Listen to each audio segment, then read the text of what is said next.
We start by meeting Dr. Jeff, who is with his family, consisting of his two children, Autumn and Leanne. They are on their way to a family outing, but first, they need to stop at Jeff's workplace. He is a researcher specialized in extraterrestrial life, and as soon as they arrive at the lab, Autumn and Jeff decide to go inside together, while Elaine waits in the car. Inside the room, it is possible to see several high-tech computers, and Jeff begins to search for some documents. Autumn, after returning from the bathroom, sits near one of the computers, and while talking to his father, notices something strange on the radar approaching rapidly. He immediately alerts Jeff, asking if it could be just some space debris entering the atmosphere. Autumn then mentions his father's theory about Rubicon, but Jeff replies that it might not be that. Suddenly, the central computers start beeping frantically, and Jeff realizes that something is very wrong.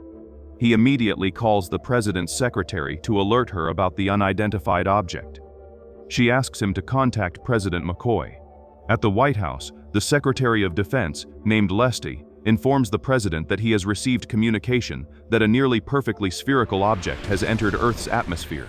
Concerned, the president questions whether it could just be a malfunctioning satellite, but Lesty insists it is not, and also informs that both Russia and China have denied any involvement.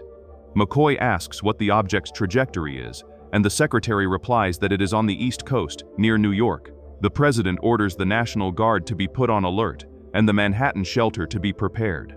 He wants to take all the credit for saving the world, and demands that Lesty contact Captain Sean and prepare the planes. Back with Jeff and his family, he informs Leanne that plans have changed, and that the family outing will have to wait. Jeff's car soon presents a fault, but he manages to get it working and they continue their journey. Meanwhile, President McCoy and Secretary Lest analyze the sphere.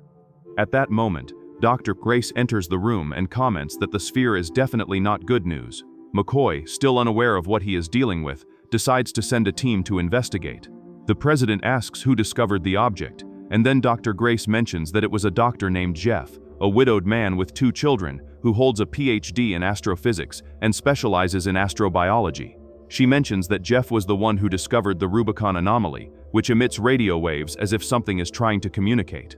She also comments that the president met him last year, and he retorts, asking if she was the one who dismissed Jeff's theory. She confirms that yes, because at the time the theory made no sense.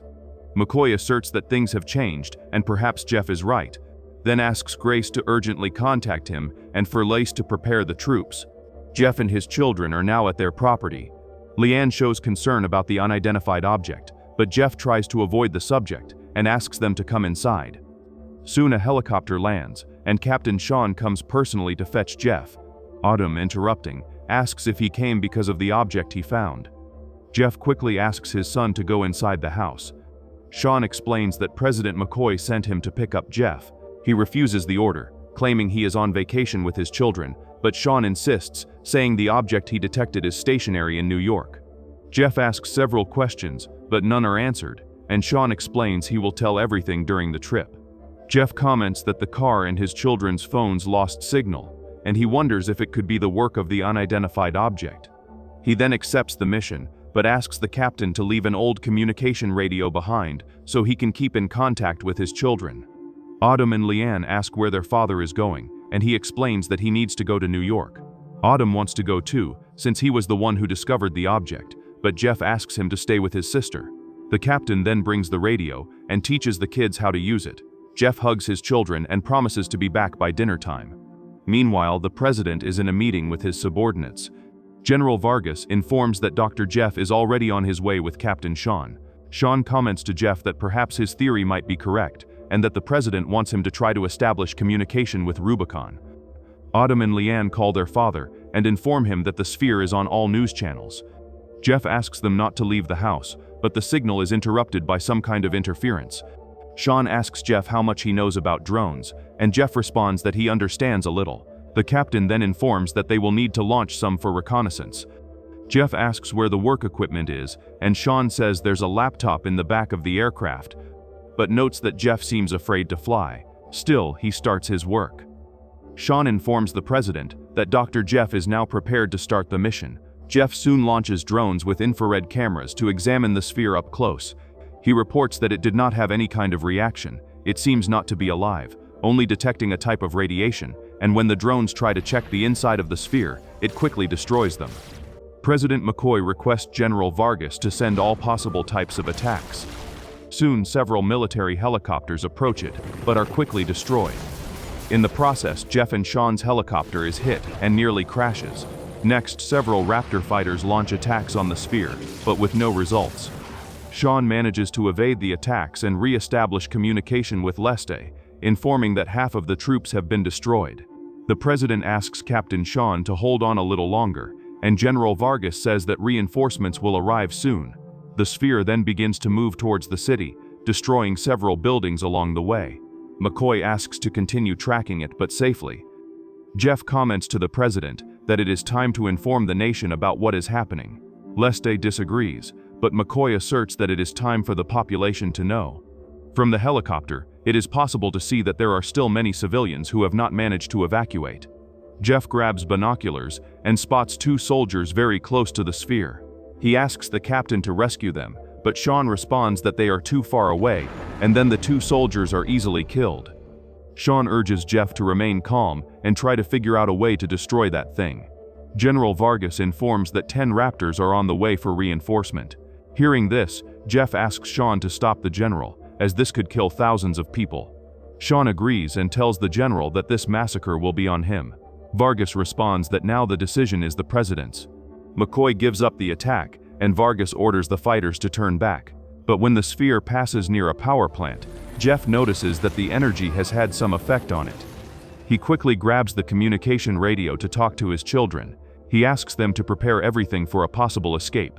Jeff asks if their phones are working. Leanne responds that yes, and he sees this as a positive sign.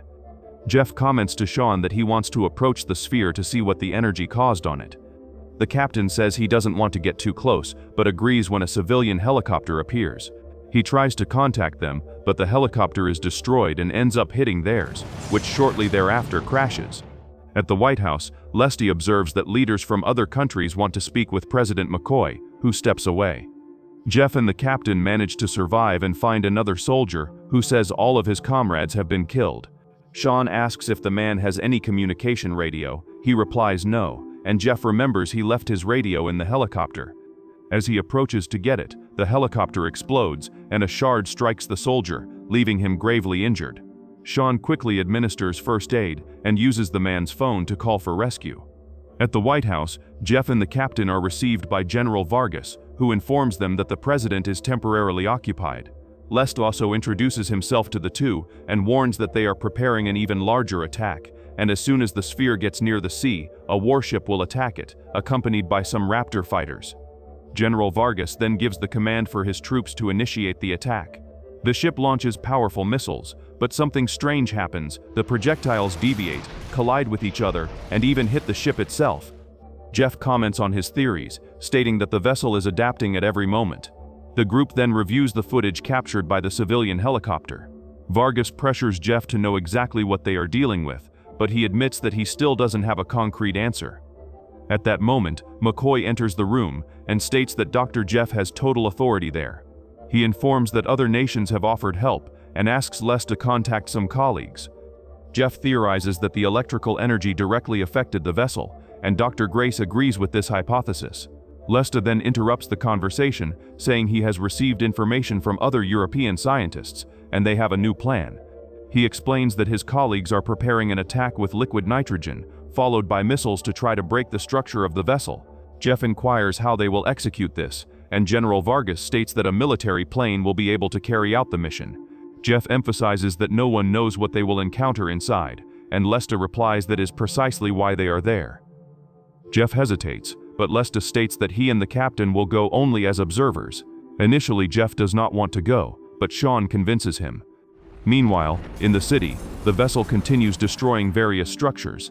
Jeff and the captain board a new helicopter.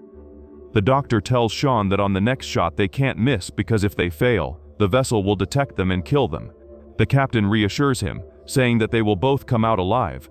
Jeff questions why the vessel is moving so slowly and begins to suspect that perhaps it wants to be hit, and the captain replies that he sees no problem in that. Sean then gives the command for the liquid nitrogen attack, and the vessel begins to freeze. Then he orders a full-force attack. However, no effect is observed, but Jeff comments that it does not seem to have been completely useless, as the vessel is no longer moving. He quickly asks the captain to have his men get out of there, as he believes the vessel is preparing another attack. Soon the fighters are destroyed, and Jeff asks that the helicopter land immediately, as they will be the next targets. The captain warns that the operation was a total failure and decides to return to base. Dr. Grace informs that the vessel is destroying the country's infrastructures, and Vargas adds that the Canadian military has offered 10 fighters.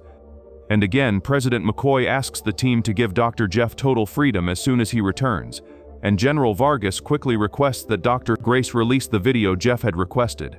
The captain and the doctor return to base, and while walking, Jeff states that he does not want to go back there again, saying that there is still something missing, something they are not managing to understand, and continues intrigued by the incident at the power plant.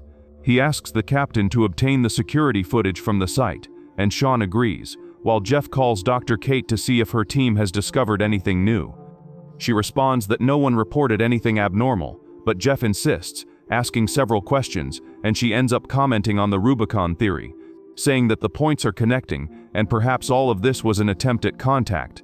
Soon more information arrives on her desk, and she confirms Jeff's theory, revealing that there are possible extraterrestrial life forms orbiting close to Jupiter, with another 10 spheres similar to the one that invaded Earth. The information is immediately taken to the presidential team. Dr. Grace explains that the first sphere came from the same rapid explosion that Dr. Jeff had detected, and shows an image to the president with the other 10 spheres gathered near Jupiter, apparently ready to attack. She adds that Jeff and Kate believe that these are not just objects, but rather a fleet of alien ships organized for a complete invasion of the planet. President McCoy then asks to speak with Captain Sean and Jeff, and questions whether the doctor has more information about this possible fleet. Jeff states that the sphere they encountered seems to function as a probe sent to map Earth's defenses, and adds that if nothing is done, they will exterminate all of humanity. The president responds that their next attack will be the decisive one, and asks Jeff and the captain to return immediately to the base to formulate a new defense plan. Jeff says he cannot go without his children, since they are directly in the sphere's path. Captain Sean personally commits to getting them, convincing Jeff to go along with the plan and head to Washington. Lest and Vargas recommend that the president go to a safe location, and Vargas informs that Sean is already on his way to retrieve the children. McCoy asks how long it will take for the enemy vessel to get there, and Vargas responds that in about an hour it will be over the capital. The president says that something doesn't add up, and Jeff begins to explain his new theory. He asserts that the sphere passed through buildings as if they were made of paper, but the behavior was different when passing by the power plant, and then details the object's weakness. He shows an image to the group and reveals that the sphere has a force field around it, but that this field is not active all the time. Vargas comments that the vessel probably consumes a lot of energy to keep the protection on, and that during these recharge moments, it becomes vulnerable. Jeff shows specific parts of the footage that prove when the field activates and when it deactivates, and explains that the sphere activates this barrier only when it feels threatened. He then suggests luring the sphere into an underground bunker and cornering it, attacking with maximum force at the moment when the protection is deactivated. Jeff also mentions that the location has electromagnetic pulse generators capable of causing an overload and destabilizing the vessel's force field. General Vargas details the remaining part of the plan to the president, explaining that the attack will be made with high-intensity electromagnetic pulses and that this could weaken or deactivate the shield. The president asks how many casualties are expected, and Vargas responds that approximately 80% of the troops involved could die. McCoy then looks at Jeff and asks if he is sure about the plan. Jeff replies that he is not, but that there are no more options. General Vargas gives the command to initiate the electromagnetic pulse explosions, and as the sphere approaches the White House, the attacks begin to destabilize its structure. Jeff asks to increase the level of electromagnetic waves, and the sphere begins to lose altitude, being forced to fall directly onto the presidential bunker. Inside the control room, the team still does not know if the plan worked, as there is a lot of smoke, and the signal with Captain Sean has been lost. President McCoy orders to continue the attacks, and new explosions occur inside the bunker, while Vargas tries to re-establish contact with Sean. At that moment, we see the sphere sending a communication signal directly to the alien fleet that is outside the planet. Meanwhile, the president gives an emotional speech about the fighters who lost their lives. Soon after, Vargas receives a message from Russia saying that they are detecting strange readings, and Lesta informs that China has confirmed the entry of 10 new spheres into the atmosphere. We then see numerous other ships approaching Earth in formation, and Jeff verifies that the red flash they had detected earlier was in fact a call for reinforcements. President McCoy asks Lesta to immediately inform the other world leaders that only the electromagnetic explosions are effective against this enemy. The new spheres begin their attacks, and Lesta says that everyone needs to evacuate immediately while there is still time, but the president refuses, stating that he will not leave without a fight. He asks his subordinates to flee, but they all refuse, saying they will stay until the end to defend the planet. Lesta then mentions that they have a satellite equipped with a super-powered laser weapon, and Jeff says it might work. The whole world is already under attack, and McCoy states that they are the last hope of Earth and need to stop those things at all costs. General Vargas asks the captain to carry out one last mission, and Jeff smiles in relief to know that Sean is alive.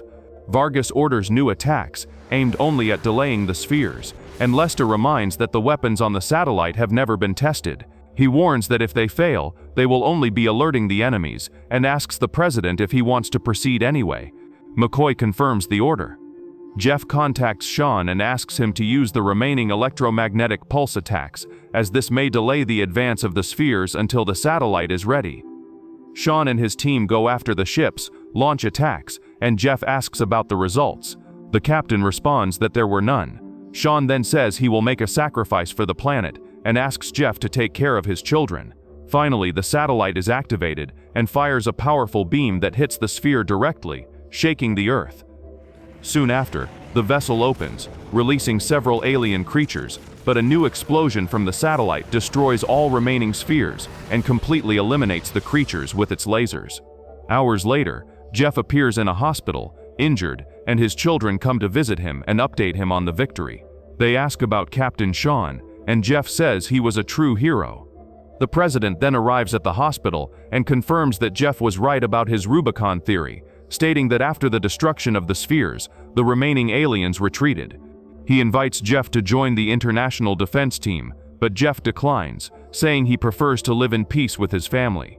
Right after, to everyone's surprise, Captain Sean enters the room, still alive. In the end, the president also thanks Autumn for discovering the object and offers a job to the whole family,